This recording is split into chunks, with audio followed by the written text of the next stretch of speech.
અતિ કંજુસાઈ. રોશન અને રોહન બંને મિત્રો હતા. બંને મધ્યમ વર્ગીય પરિવારના હતા. એક જ સ્કૂલમાં અભ્યાસ કરતા અને એક જ વિસ્તારમાં રહેતા હતા. એટલે બંને સાથે ભણતા અને સાથે રમતા હતા. કેવલ બહુ કંજૂસ હતો. એ ક્યારેય કોઈને પોતાની વસ્તુ આપતો નહીં.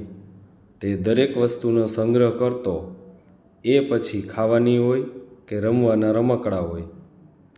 સ્કૂલમાં કોઈનો બર્થડે હોય એટલે બધા બાળકોને ચોકલેટ મળે. એ ચોકલેટ ખાતો નહીં અને રાખી મૂકતો.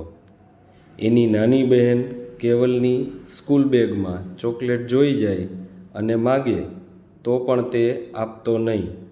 કેવલના આ વર્તનને સુધારવા તેની મમ્મીએ તેને ઘણી બધી વખત ટોકતી અને સમજાવતી.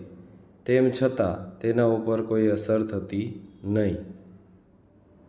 એ પોતાની કંજૂસાઈ છોડતો નહીં. આમ કરતાં કેવલની સ્કૂલ બેગમાં ખાસી એવી ચોકલેટ ભેગી થઈ ગઈ. ઉનાળાની ગરમીને કારણે અમુક તો અંદર ને અંદર પીગળી ગઈ હતી. એક દિવસ થયું એવું કે તેની સ્કૂલ બેગમાં ઢગલો લાલ કીડીઓ થઈ ગઈ. એની એને ખબર નહોતી અને એ તો સવારમાં સ્કૂલ બેગ ખભે લટકાવીને સ્કૂલમાં ગયો. એ દરમિયાન લાલ કીડીઓ તેને કરડવા લાગી. ધીરે ધીરે તેના આખા શરીરમાં કીડીઓએ ચટકા ભરવાનું શરૂ કર્યું. એના લીધે તેને લાલ ચકામા થઈ ગયા હતા. કેવલે સ્કૂલમાં જઈને જોયું તો કીડીઓના ચટકાથી ત્વચા લાલ થઈ ગઈ અને સ્કૂલ બેગની અંદર રહેલી ચોકલેટને કીડીઓ આરોગી રહી હતી. તેની આવી હાલત જોઈને રોશને તેને મદદ કરી અને સૌથી પહેલાં સ્કૂલ બેગમાંથી તમામ ચોકલેટ કાઢીને ડસ્ટબિનમાં નાખી દીધી. શિક્ષકની મદદથી કેવલને ફર્સ્ટ એડ ટ્રીટમેન્ટ આપવામાં આવી. રોશને કેવલને સમજાવ્યો કે તે ચોકલેટ ખાધી નહીં અને કોઈને ખાવા દીધી પણ નહીં. એનાથી તને શો ફાયદો થયો? કેવલે કોઈ જવાબ આપ્યો નહીં. સ્કૂલેથી છૂટીને એ ઘરે ગયા ત્યારે મમ્મીએ કેવલને જોઈને નવાઈ લાગી અને પૂછી બેઠી, તને એકાએક આ શું થઈ ગયું? કેવલે મમ્મીને માંડીને વાત કરી.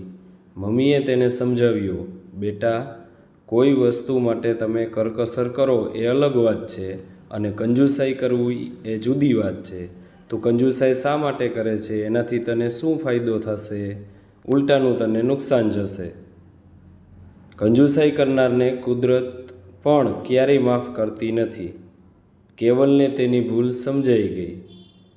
તેણે મમ્મીને વચન આપ્યું કે આજ પછી હું ક્યારેય કોઈ બાબતમાં કંજૂસાઈ નહીં કરું. હું મોટો હોઉં છતાં નાની બહેનને મેં કેટલી હેરાન કરી છે. તે મારી પાસે વસ્તુ માગે તો પણ મેં તેને ક્યારેય કશું આપ્યું નથી. હવે હું આવી ભૂલ ક્યારે પણ નહીં કરું. બોધ: કંજૂસાઈ કરવાથી ક્યારેય કોઈનું ભલું થતું નથી. ઉલટાનું કંજૂસાઈ કરવાથી માણસને નુકસાન જ થાય છે.